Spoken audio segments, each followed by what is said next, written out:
Parallèlement aux activités officielles menées par leurs époux, les épouses des ambassadeurs africains accrédités aux États-Unis veulent œuvrer à l'atteinte des objectifs de développement dans leurs pays respectifs, mais également sur le sol américain.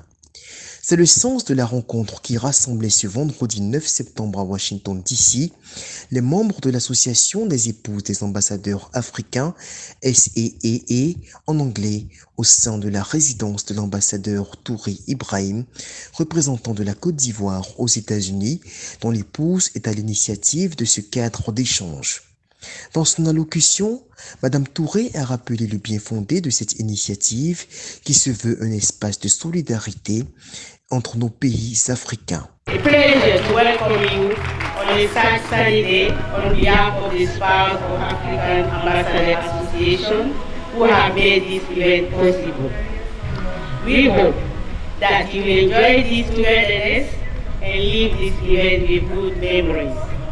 Having said that, let me introduce Isabel, the President of Spouse of African Ambassador Association, for a few words about what our association is and the purpose of this event. For my part, I wish everyone a happy and glorious tea party. Thank you so much for coming. Over to you, Isabel.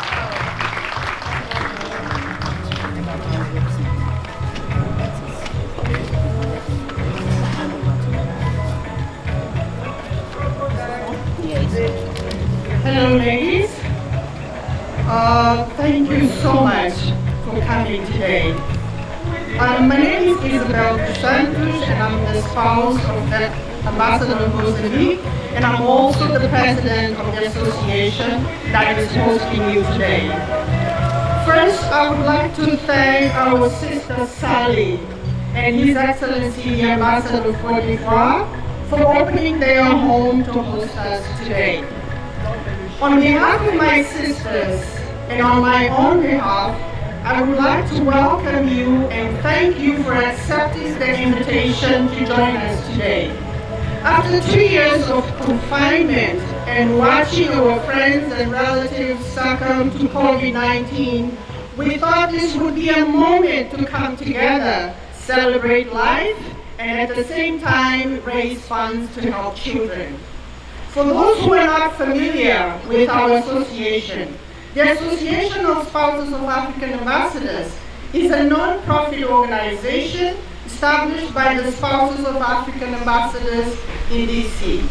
The association is a forum where spouses of African ambassadors meet regularly to share ideas, strengthen relationships among its members, and also strengthen relationships with members of other regional groups, building partnerships with charitable organizations and clubs around the DC area, thus contributing to the dissemination and promotion of understanding of African culture in the United States.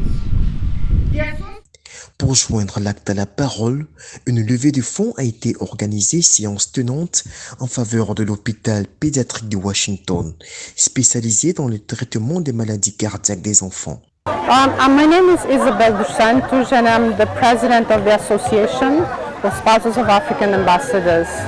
Our association it's a place where we meet as African spouses to be together. It's a sort of sisterhood. We help each other, we welcome those who are here to help them settle, and we do events like this one, raise funds. This time we're raising funds for a local hospital, but we also raise funds for different projects in our countries. Je suis Madame Touré, l'épouse de l'ambassadeur Ibrahima Touré aux États-Unis. D'abord, je tiens à dire merci à tous les participants, à tous ceux qui sont venus nous soutenir aujourd'hui. On s'attendait à 50 personnes, mais l'engouement est tel qu'aujourd'hui on se retrouve à peut-être près de 100, ce qui nous renforce dans l'idée que cet événement était important. Le but d'abord de l'événement, c'était de se rencontrer, de se retrouver, de partager un repas. C'était ça l'idée. parce que nous sommes ici, vu qu'il y a eu la pandémie, nous n'avons pas pu nous rencontrer. On a profité de ce temps pour faire venir tous ceux que nous connaissons, tous ceux que nous trouvons importants dans la communauté pour nous assister pour cet événement. Et il se trouve aujourd'hui que, après avoir lancé l'idée, on s'est dit, mais au lieu de seulement venir s'amuser, ce qui est intéressant, mais il nous faut aussi apporter notre participation à la communauté dans laquelle nous vivons. C'est ainsi que nous avons décidé de faire une levée de fonds pour pouvoir remettre cet argent à l'hôpital des enfants à Washington, D.C. Ce n'est qu'un premier pas dont les membres de la SEEE veulent faire une tradition.